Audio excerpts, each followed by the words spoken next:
এবং একটা মিডফিল্ডার, সেখানে তোমরা কি করলে? ভিনিসিয়াসের উপর হেডের ক্ষেত্রে তোমরা রদ্রিকে বললে যে রদ্রি বেটার, কিন্তু ভিনিসিয়াসকে এতটাই খারাপ খেলছে।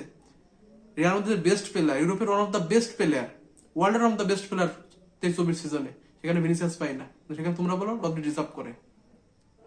তো এইখানে এসে এইসব প্রশ্নটা, আজকে এসব যে ইভেন্ট গুলো এর ক্রেডিবিলিটিটা হারাচ্ছে, এখানে পেছনে দায়ী তাদের ফ্যানরা, আমরা সবাই।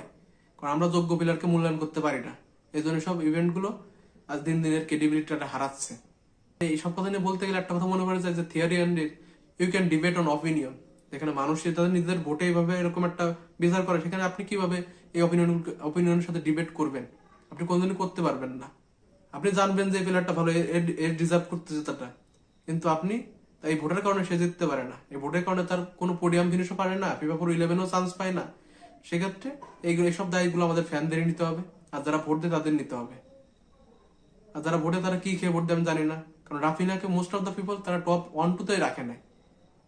এখানে ইয়ামালকে রাখছে, এমবাপে রাখছে। এমবাপে কত ইন্ডিভিজুয়ালি খুব ভালো ছিল, কিন্তু কালেকটিভলি তার সিজনটা ভালো ছিল না। চিন্তা করেন যে পোডিয়াম ফিনিশ করছে, কিন্তু সে আমাদের ফিফা 11টা বের হয়েছে, সেখানে এমবাপে কোনো চান্স পায় না। ইভেন ফরওয়ার্ড পজিশন একজন উইঙ্গারকে দেওয়া হয়েছে ইয়ামালকে, কিন্তু সেখানে এই স্ট্রাইকার একজন যে এমবাপে, তাকে চান্স দেওয়া হয় নাই। তাহলে বুঝতে পারছেন যে এইসব অ্যাওয়ার্ডের দিন দিন বিশ্বাসযোগ্যতা কতটা হারাই যাচ্ছে। একটা কথা বলবো বার্সেলোনা ফ্যান, যখন নিজেদের গায়ে এখন পাড়া পড়ছে তখন ঠিকই ব্যথা লাগতেছে না, যখন এগুলো অন্যদের পায়ে ভিনির উপর গায়ের উপর দিয়ে পাড়া পড়ছিল তখন তোমাদের কোনো ব্যথা লাগছিল না, কিছুই লাগছিল না। তখন সব ছিল ঠিক, সব ফেয়ার। আর যখন যখন ইয়ামাল বা কিংবা কেউ পায় নাই, তখন তখন সব আনফেয়ার।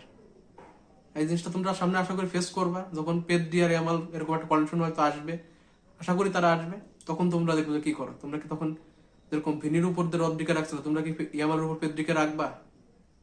এই প্রশ্নটা তোমাদের কাছে রেখে গেলাম। আর সবচেয়ে খারাপ লাগে রাফিনার জন্য, কতজনের রাফিনা ছিল দুর্দান্ত, একটা প্লেয়ার এর থেকে বেশি হয়তো আর কিছু করতে পারে না। আর সত্যি সত্যি এসব ব্যালেন্ডিয়ার আর ফিফা দ্য বেস্ট এসব অ্যাওয়ার্ড গুলো তাদের ক্রেডিবিলিটিটা লুজ করে ফেলতেছে। এইসব নিয়ে আপনাদের কি মতামত অবশ্যই জানাবেন কমেন্ট সেকশনে।